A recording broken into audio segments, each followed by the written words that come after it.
Yang saya hormati Profesor, guru-guru saya, Dokter, Bapak Ibu sejawat sekalian, izinkan saya untuk berbagi dan belajar bersama. Saya izin share screen ya Dokter Aji. Ya. Tentang analisis sintaksis dan semantik menggunakan pendekatan machine learning, terutama untuk mendeteksi inkoherensi pada orang dengan gangguan skizofrenia. Bahasan saya terbagi 3. Pertama, saya akan membahas tentang bahasa sebagai sebuah fitur penting di bidang psikiatri untuk diagnosis, terapi, kemudian riset pada gangguan jiwa. Lalu akan berbagi sedikit tentang upaya pengembangan analisis sintaksis yang kami lakukan dengan program P5, HIBA P5. Dari penelitian tersebut ada beberapa tantangan dan kemudian kami kembangkan. Tujuan akhirnya adalah sebuah konvergensi, usaha konvergensi psikiatri dan artificial intelligence menuju precision psychiatry.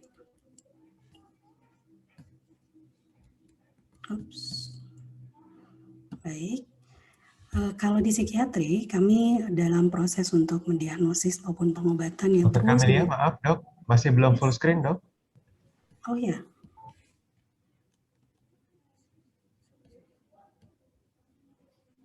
Belum full screen Pak? Yang terlihat masih PowerPoint-nya dok, mohon maaf. Oh, sebentar. Kalau ini apakah sudah full screen? Ya, sudah dok. Sudah. Sudah ya? Baik, terima kasih Pak Sandi. Jadi sumber informasi, maaf.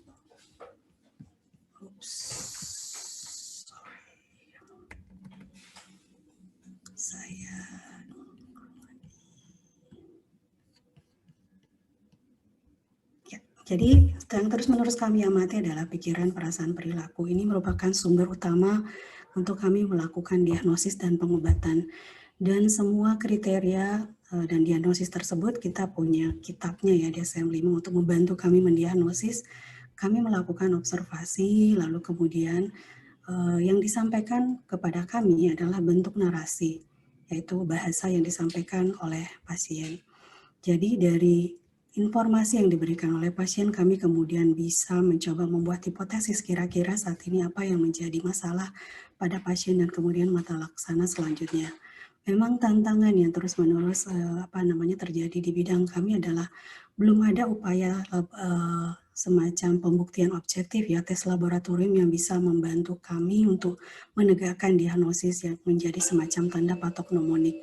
Beberapa upaya sudah kami lakukan untuk menunjang diagnosis, misalnya mempelajari atau melakukan karakterisasi konektivitas otak pada manusia untuk menduga psikopatologi yang melatar belakangi adanya suatu perilaku tertentu, atau semacam membuat semacam farmakogenomic test di mana pasien-pasien psikiatri akan mendapatkan obat berdasarkan profil genetik yang mereka miliki. Namun belum ada satu alat objektif utama untuk kami melakukan diagnosis. Tidak seperti di bidang lain di kedokteran. Mungkin dari sini kemudian kita berpikir bahwa data yang kita akan cari mungkin bukan semacam mencari leukosit atau sel darah merah, tapi mungkin di sini, yaitu pada bahasa atau ucapan menjadi sumber data utama bagi profesional kesehatan jiwa. Jadi informasi yang disampaikan oleh pasien ini sebenarnya mencerminkan organisasi pikir mereka. Jadi ucapan-ucapan tuturan yang disampaikan pasien itu mencerminkan kira-kira apa bentuk organisasi pikir sehingga kemudian mengeluarkan ide-ide atau gagasan-gagasan yang kita amati dalam bentuk narasi. Dan yang terpenting adalah dalam proses wawancara tersebut tidak berlangsung satu arah. Jadi terapis atau psikiater dalam hal ini tidak hanya menerima informasi dari pasien, tapi juga menggunakan diadik relationship antara pasien dengan terapis. Misalnya seperti ini, kalau misalnya pasien menyampaikan informasi kepada kami selaku terapis, kami terus-menerus memantau secara subjektif apa yang kami rasakan dengan informasi tersebut. Karena dari situ kemudian kita mempelajari pola-pola yang muncul dari bentuk dinamika yang tersampaikan oleh pasien dalam hubungan antara terapis dengan dokter tersebut. Misalnya, Kadang-kadang kita terus-menerus bertemu pasien yang terus-menerus melakukan devaluasi kepada terapis atau mengidolakan terapis. Nah, dari situ kemudian kita bisa mencari pola apakah dalam kehidupan sebelumnya atau dalam kehidupan sekarang pasien cenderung menjadi orang yang terus-menerus mendevaluasi orang lain sehingga membuat interaksinya menjadi terbatas atau menjadi sulit, menjadi orang yang sulit di lingkungannya. Jadi ini yang membuat menjadi poin penting ketika kita misalnya berusaha untuk membuat suatu alat bantu deteksi yang mungkin akan menjadi sangat deterministik atau sangat mengamati gejala tunggal, lalu kemudian akan muncul kritik bahwa ini tidak menggambarkan fenomena yang ada, termasuk interaksi pasien terapis tadi. Nah, kembali ke bahasa, secara tradisional, bahasa dan ucapan ini dianalisis biasanya kita menggunakan opini ahli. Namun tantangannya adalah ketika misalnya pasien pertama, pasien kedua mungkin mudah untuk melakukannya, tapi pada pasien yang ke-10, pasien ke-12, konsistensi ini sulit mungkin untuk dicari atau ditemukan karena kelelahan misalnya pada terapis. Kita punya rating klinis, namun rating klinis juga kadang-kadang responnya tidak lengkap, tidak menggambarkan. Kita juga punya clinical judgment. Jadi misalnya setelah pemeriksaan, kita mungkin akan bilang, oh pasien ini inkoheren. Ada mungkin inkoherennya yang secara kategorikal kita masukkan sebagai suatu kondisi inkoheren atau dalam bentuk yang lebih ekstrim lagi, blocking misalnya, namun tidak ada skala numerikal untuk menentukan ini sebenarnya secara numerikal dia di posisinya di mana. Ada upaya lain adalah analisis linguistik manual, namun ini membutuhkan usaha yang besar, butuh waktu untuk melakukannya. Sementara untuk setting klinis misalnya kita butuh untuk penilaian analisis sintaksis dan semantik yang cepat. Jadi di sini kamu kemudian berpikir apa mungkin bicara ini kita bisa membaginya menjadi dua komponen berdasarkan pengamatan kami bahwa melihat dari konstruktur sintaksis, jadi struktur kata yang dipakai oleh pasien, dan kemudian keterhubungan antara satu gagasan dengan gagasan yang lain untuk menjadi sesuatu yang bisa kami ukur atau kita bisa membuatnya menjadi sesuatu yang measurement data. Jadi di sini NLP dapat membantu kita supaya fenomena yang tadi sifatnya abstrak kemudian bisa dinumeralisasikan. Dengan harapan bahwa jika cara ini atau metode ini valid, mungkin kita ke depan bisa mengubah praktik psikiatri, di mana setiap pasien yang kita periksa akan memberikan sampel perilaku dalam hal ini bicara, yang kemudian kita bisa pakai untuk membantu diagnosis atau mengkarakterisasi resiko, misal resiko untuk bunuh diri atau melakukan kekerasan. Dan pada level atau pada konteks penelitian ini adalah membantu kami untuk merespon pengobatan. Pasien inkoheren kita berikan obat, kita kemudian lihat beberapa waktu kemudian apa koherensinya menjadi lebih baik atau tidak.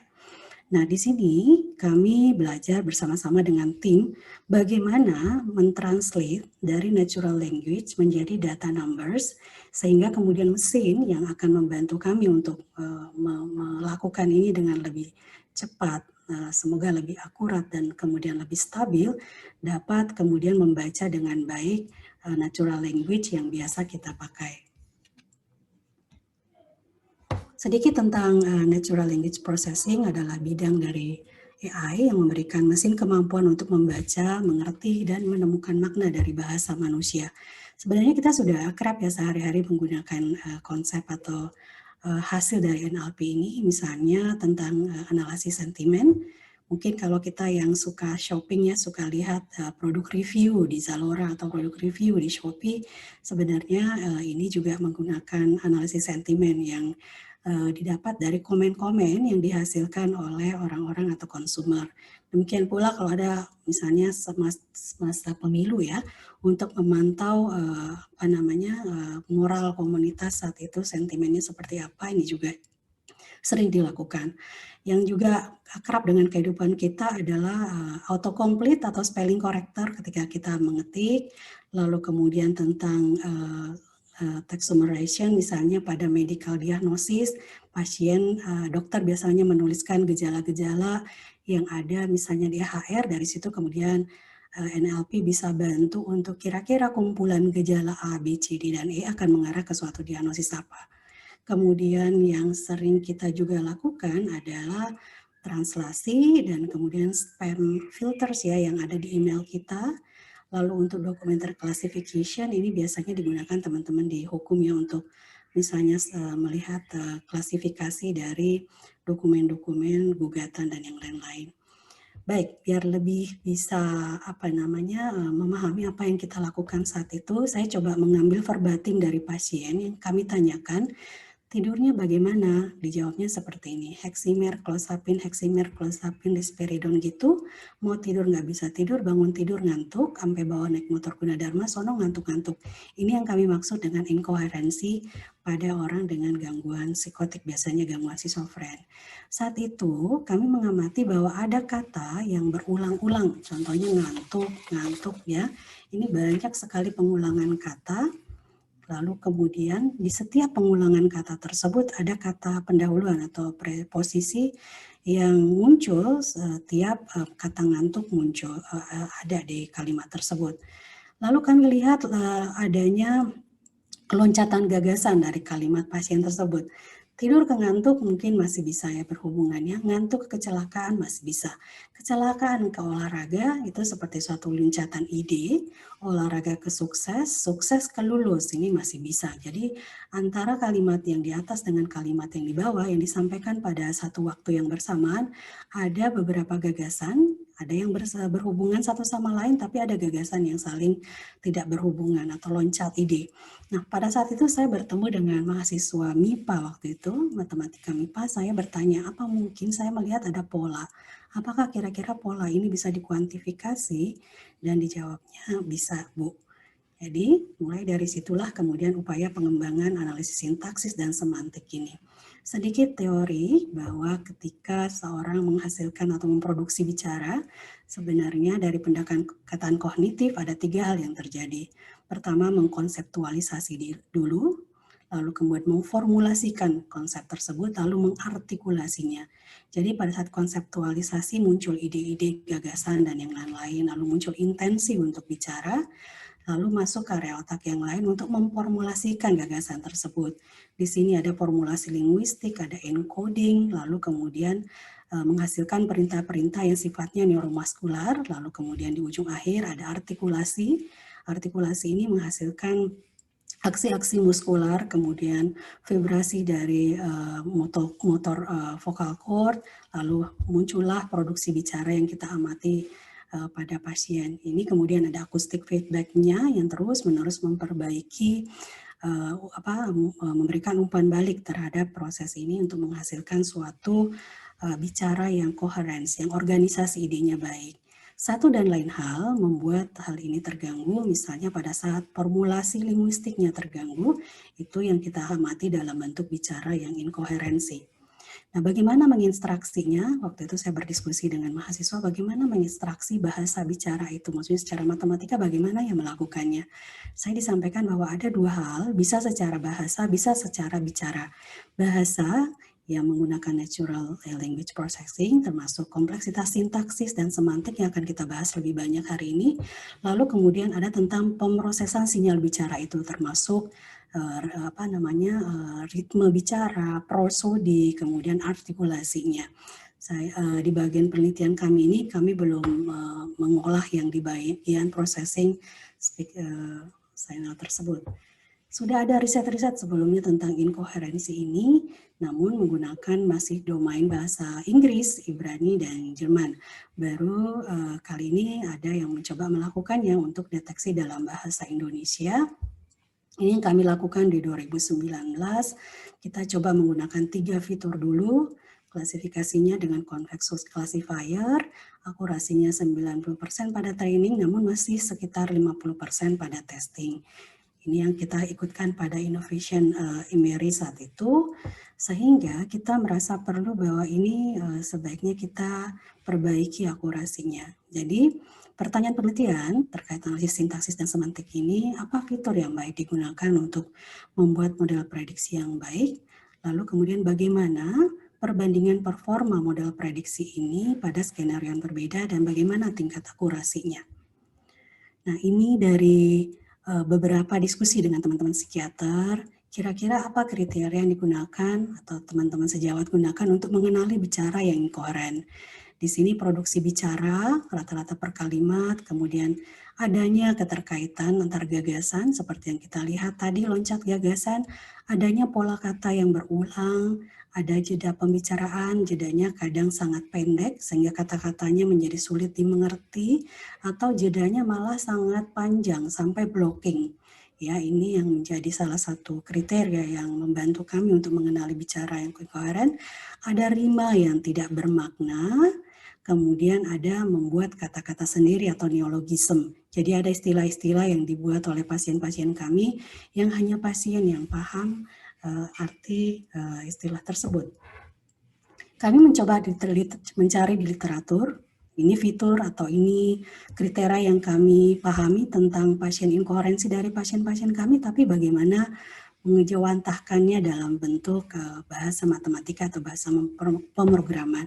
Di sini kami mencoba membaca beberapa literatur, ada yang mencoba mencari dengan semantic similarity, ada yang mencoba menggunakan pendekatan semantik menggunakan word to fact, lalu ada yang mencoba melakukan dengan in-gram language. Kami pelajari satu-satu untuk mencari kira-kira mana yang pas untuk kriteria yang kami buat tadi, khusus untuk orang Indonesia misalnya. Kita mengenali beberapa, saya akan mengintroduksi beberapa metode yang kami pakai. Part of speech ini digunakan untuk merujuk kata pada kategorinya.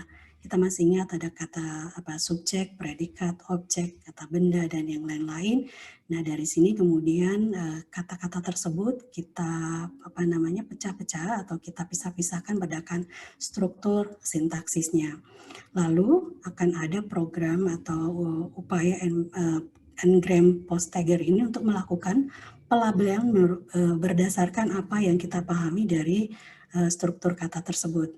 Untuk di Indonesia kita menggunakan takset bahasa Indonesia dari Dina Karamani. Jadi di sini kita bisa lihat ada takset misalnya pronomina persona, saya, kami, kita, lalu kemudian ada nomina, kemudian ada adverbia.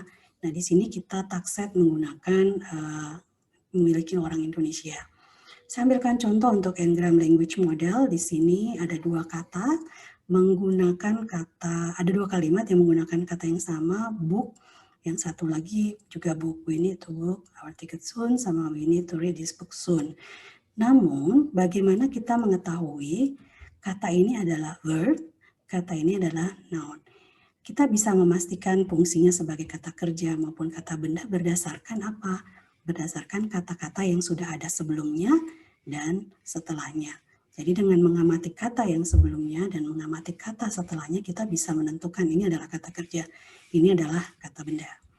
Lalu dari sini kita bisa menghitung peluang. Jadi peluang terbentuknya suatu segmen kata, di mana aproksimasinya bahwa peluang suatu kata dipengaruhi oleh N-1 kata sebelumnya. Jadi contoh di sini saya keluar rumah, berapa peluang saya keluar berdasarkan kata rumah. Kira-kira seperti itu. Jadi yang kita lihat dari waktu ke waktu dari bahasa orang dengan gangguan schizophrenia, apakah kalimat sebelumnya dengan kalimat intinya, kata sebelumnya dan kata yang kita amati tersebut ada keterhubungan dalam bagian sintaksisnya berdasarkan apa yang kami pahami sebagai suatu pola sintaksis kata yang umum dilakukan. Ada juga yang bernama latent semantic analysis, jadi sebenarnya ini suatu metode untuk menemukan konsep-konsep tersembunyi dalam suatu data atau dokumen.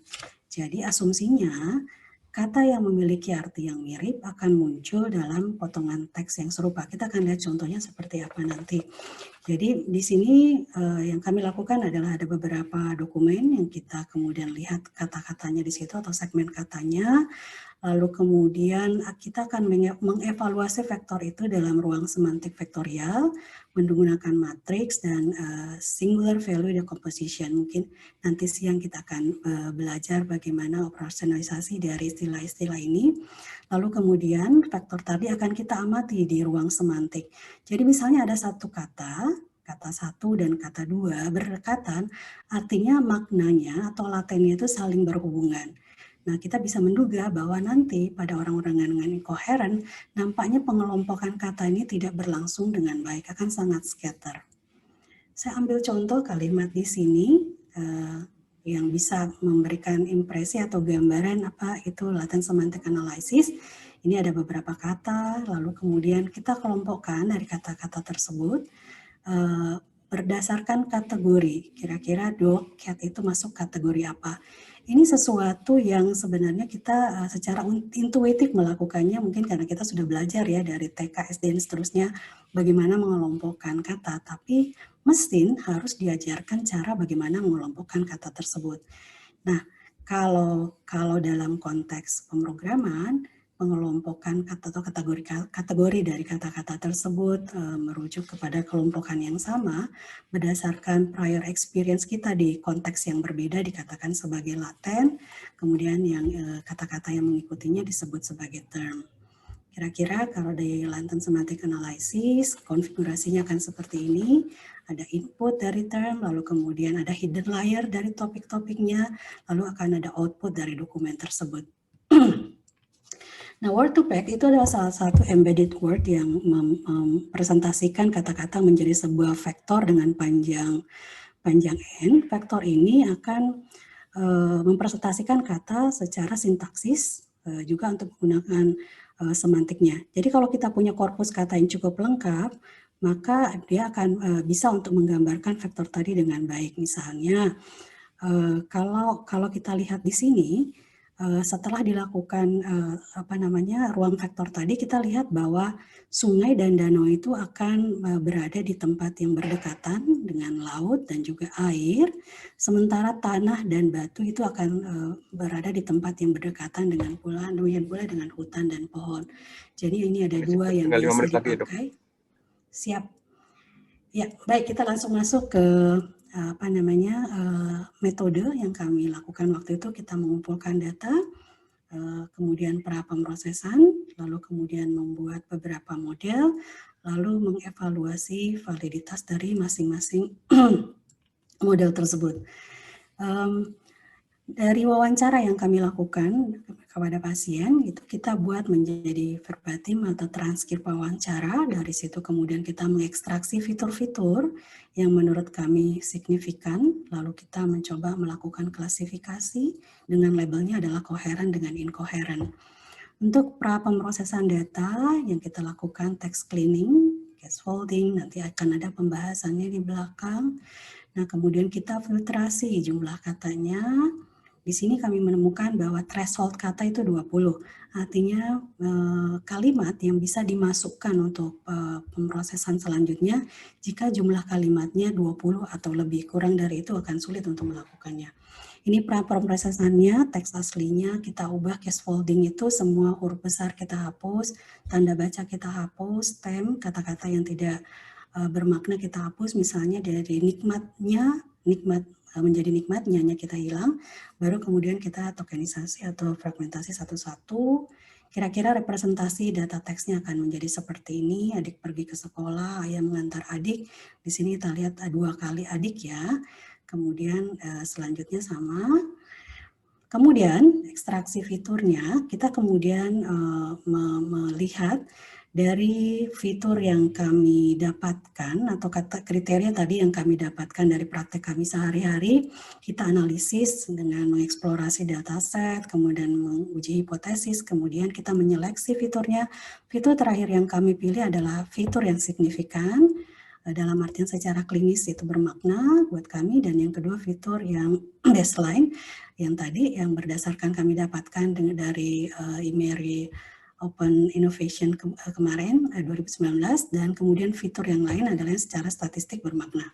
Ini kira-kira hasilnya seperti ini. Jadi teman-teman sejawat Prof nanti kalau ikut siang hari, angka-angka yang dicari atau karakteristik yang dicari adalah yang sebelah kanan ini. Jadi misalnya untuk pola kata yang berulang yang akan kita cari adalah maksimum back upward di sini 2. Kalau dokter tadi memperhatikan di kalimat pasien yang ngantuk, ya, perbatin pasien, maka kita menduga bahwa nanti back upward-nya akan banyak tuh max-nya, mungkin itu yang bisa menjadi petunjuk buat kami bahwa telah terjadi kesalahan sintaksis pada pasien. Kemudian untuk rancangan evaluasi modelnya, kita hyperparameter tuning, kita pakai beberapa metode machine learning, lalu kita validasi dengan beberapa cara untuk menentukan akurasi dari model tersebut. Ini hasilnya, akurasi model yang menggunakan random forest itu mencapai 84,9%. Fitur ini lebih stabil dibanding yang baseline yang kami lakukan kemarin. Kemudian latent semantic index-nya akan lebih baik atau performanya lebih baik jika ditambahkan fitur tersebut. Hal yang menarik lagi yang kami dapatkan bahwa fitur tersebut dapat menangkap letak inkoherensi pada teks dengan baik. Jadi ini adalah kalimat-kalimat yang disampaikan oleh responden kami, rokok herbal itu buat positif jadi rokok. Si sapu jagat tadi 21 Maret ada Bapak almarhum. Jadi di sini alat ini memampukan kita untuk menangkap di mana letak inkoherensi pada kata-kata yang disampaikan pasien. Ini parameter yang kami hitung. Coba bayangkan kalau misalnya kemampuan menangkap letak inkoherensi nanti kita padukan dengan riset-riset yang mengelola atau berusaha mencari tahu konektivitas otak pada manusia. Jadi kita bisa menemukan bahwa pada saat inkoherensi itu terjadi, kita bisa mengamati apa yang terjadi dengan konektivitas otak orang tersebut, konektivitas fungsional.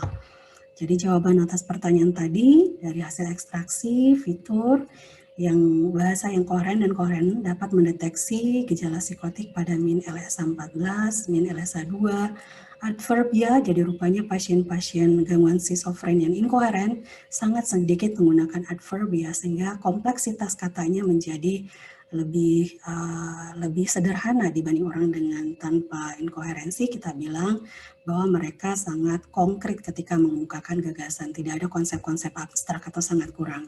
Ini akurasinya mencapai 84%. Terus ada tantangan ketika kami melakukan riset ini bersama proses transkripsi. Jadi proses transkripsi membuat verbatim itu sangat penting, jangan sampai terjadi typo atau ada penulisan kata-kata yang kemudian tidak sesuai. Nah, jadi pada tahapan ini kami sudah bekerja sama dengan PT Bahasa Kita untuk memampukan kita menggunakan aplikasi speech to text. Namun dengan catatan bahwa error rate 25% pada transkripsi otomatis masih berpeluang terjadi.